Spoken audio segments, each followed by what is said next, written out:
Okay, so let's talk about a criminal case based on a really, really stupid law, aka a profile in courage, because this doctor is being sued by the state of Texas for providing gender affirming care.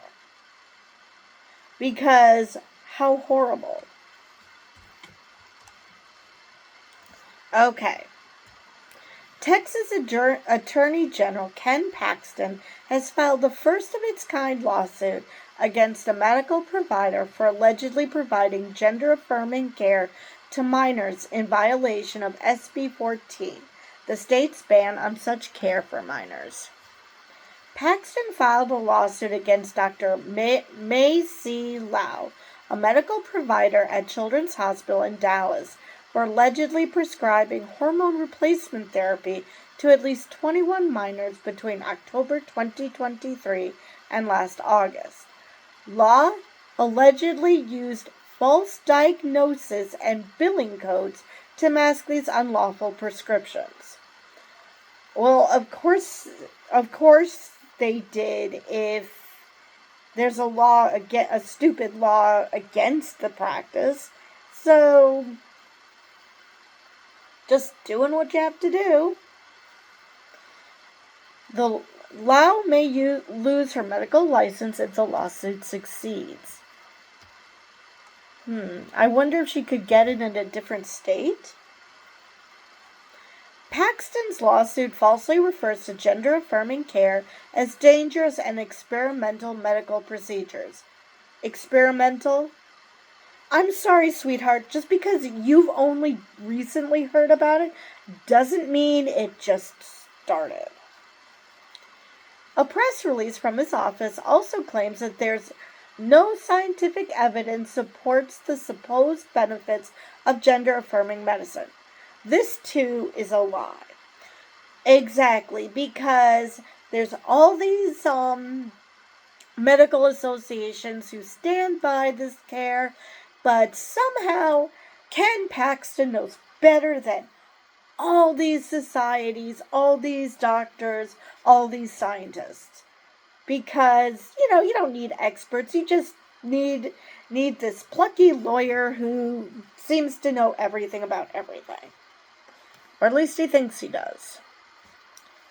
The medication used in such care have been used safely in children for decades for the purposes of gender transition and to treat other medical issues in cisgender children. Which just shows that the only reason this has become an issue now is because trans kids are using it. Not that there's an inherent problem with the gender-affirming care, because it was perfectly fine when it was just cis kids who were using it.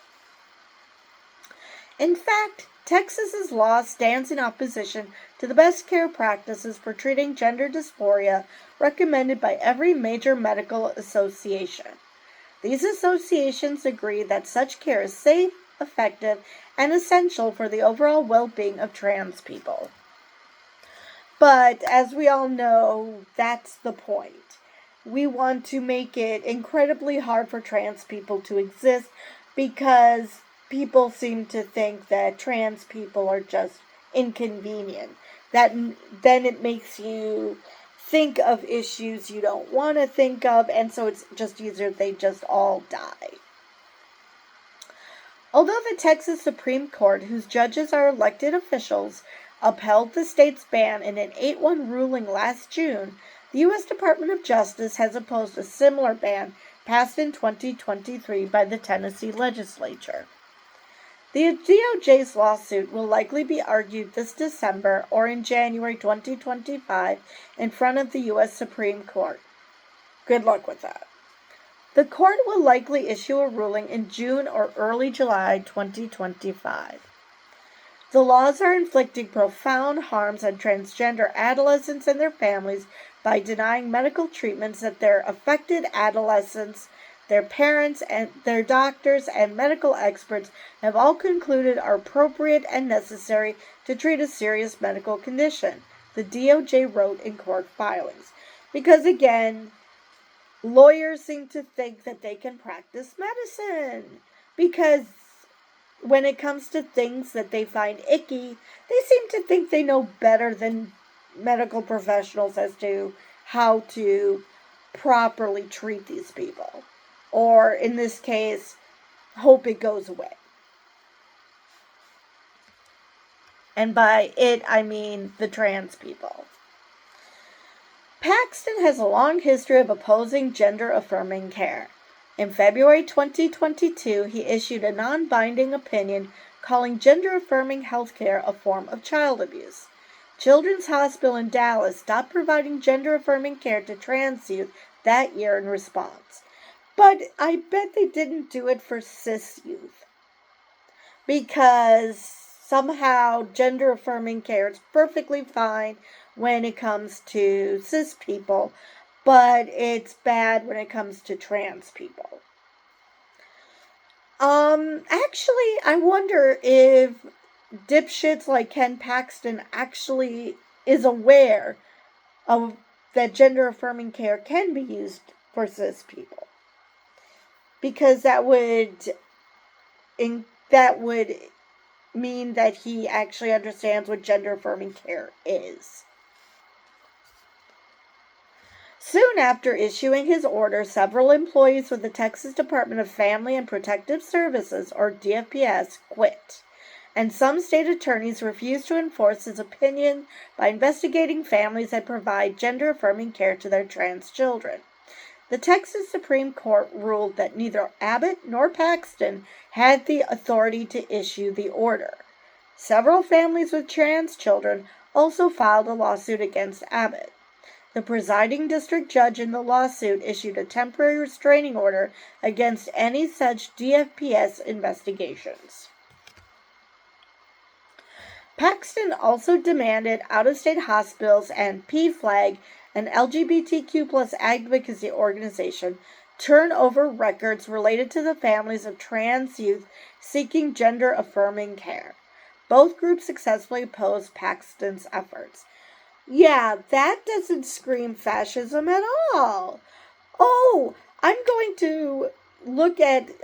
to force these people to tell me who's trans so I can go after them. Yeah, nothing scary about that at all. I'm sure it would just stick with trans people. Oh, wait. He also attacked a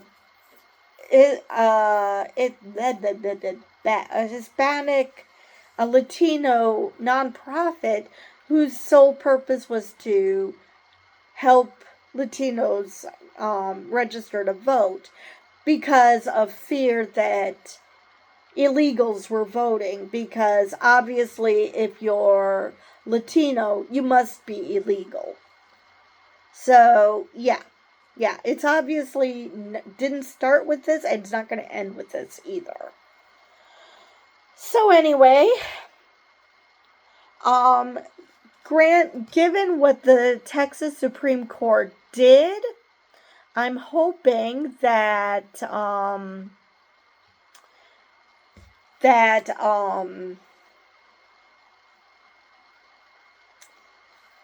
let's see, where was it?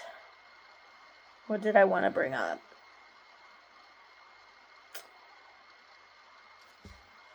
All right.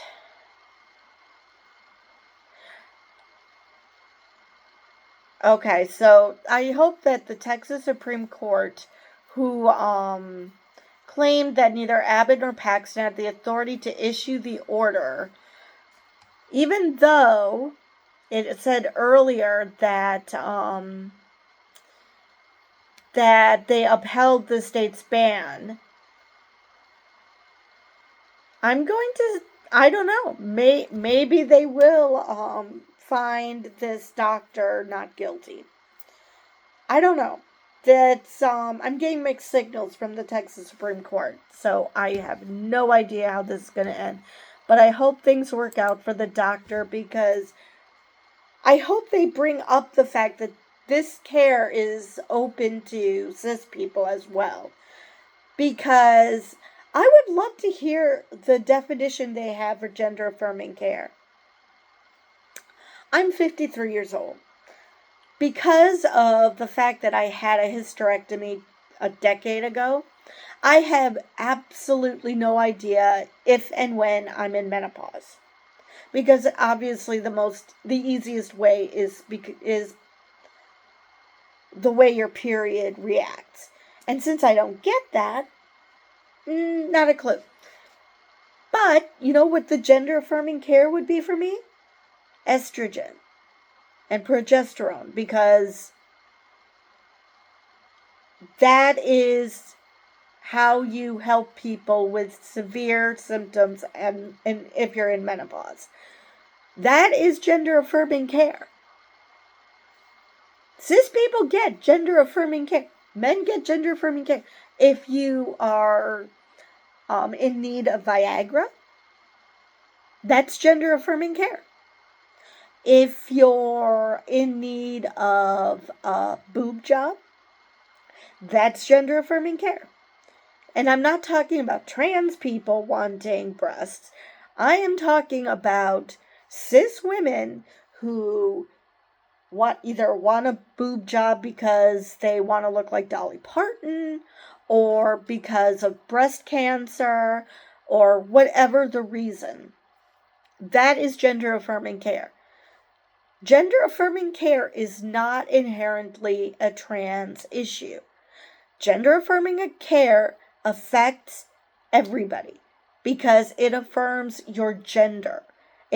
It's not something that magically took place once Ken Paxton learned trans people existed.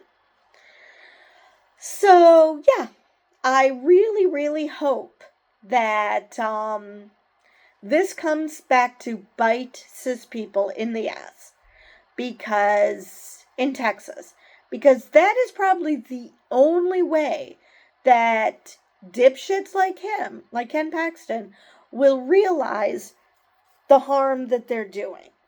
Like that, I keep going back to that Idaho state rep who was on the side of passing a abortion ban until he found out after the fact the harm it causes.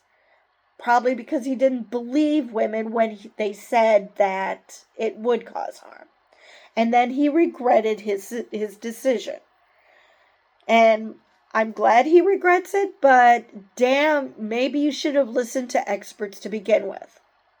Same thing here.